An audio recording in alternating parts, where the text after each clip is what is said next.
Quiz Mosa. Yes. Mama Ogsa, please tell us something about this new show, itong Quiz Mosa. Secret. Copyright. Pasensya na. Anyway, itong Quiz Mosa, syempre naiiba ito, no? Pero may mga games naman dito na nakikita natin sa iba, pero ito with a twist, ika nga. So, para itong talk show at quiz show, pinag-isa namin. Kaya, so iyon. So, from all walks of life, yung aming magiging contestants dito. Siyempre, may mga celebrities, may mga personalities. Kaya yung mga katanungan namin sa kanila ay baka yung iba nag-aalala na hindi naman kami chismosa o hindi naman kami updated sa mga latest chika sa showbiz. Hindi lang kasi ito tungkol sa showbiz. Mga general informations, current events, tungkol sa politics, sa mga influencers. Yung ganon, hinahapay namin sa mga contestants. Kung ang bisita namin maliliit, syempre alam nga namang tanongin namin, bakit nag-split si diba, ang pangit. So, ihapay namin sa generation, sa edad ng mga contestants. Mama Ox, alam mo na to? Alam mo na original concept kung Quiz Mosa? Original, oo. Concept ng TV5. Oo. Para meron kang gusto. Oo. Reporter din kasi ko. Ano reaction mo doon? Siyempre na merong isang segment yung ibang show na kapareho ng Item. Quiz Mosa rin, di ba? Napalabas ba? Hindi pa yata. Nag-teaser na yata sila. Nasa teaser nila eh. At okay. So, Bagong ang segment. Media Quest na ang bahala dyan. Kasi, yung copyright naman sa Media Quest. So, sila na lang bahala. Ayaw na lang namin banggitin yung show, yes, di ba? madami kasing mga nag-PPM sa akin, mga kaibigan reporter. Hindi ko alam kung ano yung sasagot. Kaya, yung Sila Media na Quest na lang ang sasagot dyan. Kasi may mga legalities, mga technicalities. Pero yung personal na nararamdaman mo? Ano Opinion. yung nararamdaman ko. Parang tinitigasan ako. Iba yun, ibang pakiramdam yun. Pangaling tapat talaga. Hindi. Wala naman. Ako, naniniwala ako, nasa laman lagi yun. Nasa content lagi yun. At saka syempre, nandun din yun sa kung believable yun. At may credibility yung mag-host. Wow. O, diba? Doon ako dumidepende sa kung ano talaga yung expertise namin. Mas pupunta yung mga tao sa amin. Kung gusto nilang pumunta sa amin. Just ko, this is a free country, no? Lahat naman may karapatang magpasaya ng tao. Kami rin, gusto lang din namin magpasaya. Mama Ox, anong pakiramdam na you will change the landscape of after TV? Kasi sanay tayo na drama. Ngayong game show naman. At kayo yun. Oo, hindi, itatry pa lamang naman namin ito.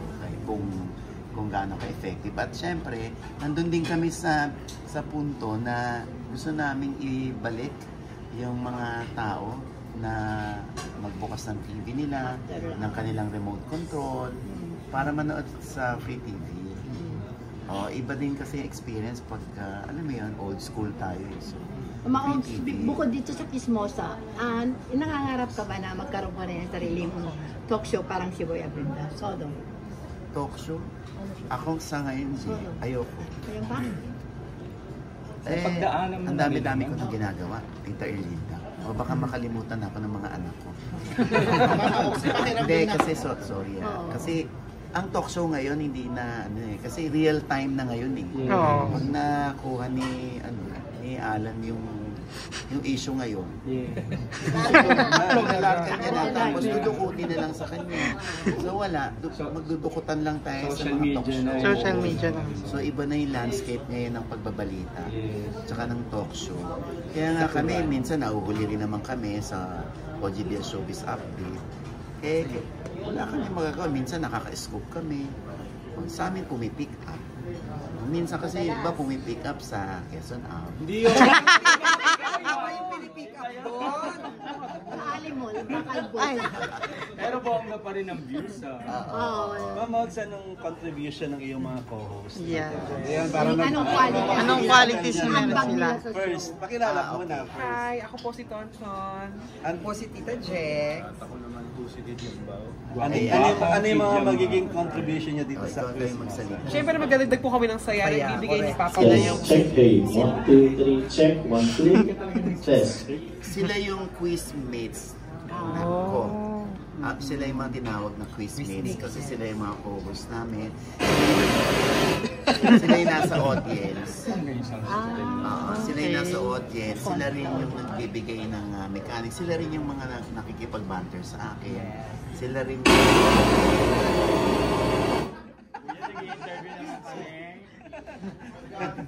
Nagalit.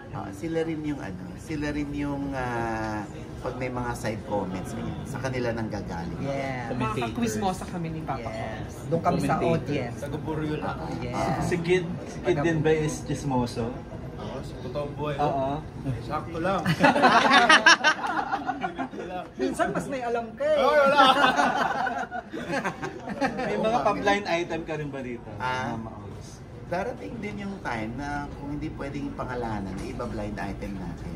Alam mo, eto rin naman kasi yung show na kahit meron akong vlog tungkol sa showbiz, dito, mag-contribute din tayo. Mag-aambag.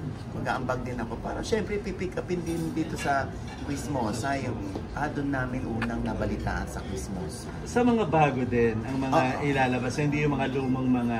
Hindi, syempre may mga may mga history din. Oo.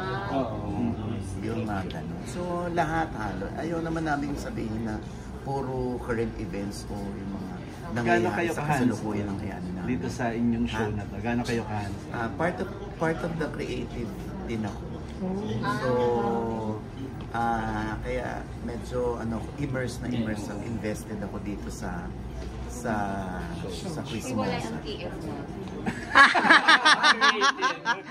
As creative. Papa, sa mga kasama mo, ikaw po yung pumili. Ikaw po yung pumili. Importante kasi sa akin, yung meron ng rapport, marunong ng bumanter, marunong bumato, at marunong sumalak. So sila yung pinili ko. Si Ton kasi, bukod sa Beauty cute, queen. oo, napakahusay din ng boses. Kaya mamaya kakanta siya ng Adele. Yes, oo. Singer. Hindi, Adele, yung kapatid ni Cain.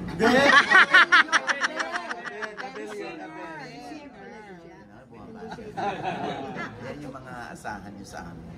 Oo, so si Jex naman, obviously kasama ko siya sa Showbiz Update. At si Kid naman, dati kong alaga, kahit wala na sa akin, nakita ko pa rin siya ng potential na kaya niya. Kasi marunong naman siyang bumato, bumigay at sumalo ng mga kagagahan, mga harot-harot. Kaya kailangan namin. Ma'am Ogs, kung bibigyan kayo ng chance na mamili yung mga magiging guest nyo, celebrity, sino yung gusto mong i-guest dito? Kahit sino, wala naman kang pinipili. Pero syempre meron lang akong mga celebrities na baka hindi nila ako gusto, huwag nyo na i-guess. Tulad di. Kasi kumbaga nilalagay ko na lang yung sarili ko na baka hindi nila ako gusto. Huwag na lang din natin sa pili. Meron bang artista ang hindi ka gusto? Meron naman. Diyos ko, di ba kahit naman kayo, meron tayo lahat. Pero ito open sa lahat ng artista ng lahat ng network or exclusive. Kaya maganda rin na nasa Kapatid Network kami kasi kaya namin hugutin yung mga balita tungkol sa mga artista ng GMA7 at ng ABS-CBN. Tapos kami, para kami neutral lang. Neutral ground. Mama Ox, maganda rin na daily siya, di ba? Kasi at least hindi kayo talagang nahuhuli sa sa balita. Daily to, pero sabihin ko ba? Daily daw. Basta daily. Daily to after Itbulaga. So, Monday to Maganda. Friday, hanggang Saturday. Hanggang Saturday. Maganda pre-program talaga na. Posible bang mag-live? Mag-live? Eventually, bakit hindi? Pag nakamada na namin, siyempre ngayon harag pa kami, hindi naman kami si Superman na alam na agad na mag-live na kami every day. So, ayaw namin mag-illusion ng ganun. So, baka rin kasi may masabi kami mga hindi magagandang salita. At least doon pa lang na na-edit na namin. Igagas niya ba daw si Bea sa si Dominic dito sa show niyo? Sa show. Si Bea at si Dominic. Aba, why not? Kung gusto nila, diba? Gusto ko malaking ano yun. Malaking pagkakataon, malaking opportunity yun para sa amin. Kung mag-guess sila, kung hindi naman, naiintindihan. Correct. Pero Mama Ogs, on top of your mind, sino po yung gusto nyong maging guest or part ng show? Yung nasa utak nga po na... Wala naman, basta lahat open kasi everyday naman to. Apat na contestants everyday. So, Pang Buena Mano nyo, sino? Si. Pasabog. Yung Buena Mano, yung first episode. Pwede na ba? ay, Pwede na ba hindi, sabihin? ipa-plug pa nila. Kasi tinan nyo naman hindi namin yan parang sila magsasabi. Baka masyado ako Hindi sumusok. bigla. Okay, thank you. Thank you. Yung mga thank you nyo, parang paalis na eh. Thank you. Pero hindi, meron kaming live stream sa FB. Kailan? At Hindi, yung... gusto muna kayo. Okay. Oo. Selfie mo. Maupo na. Ang magpaalam ka kay ano? 1, 2, picture tayo.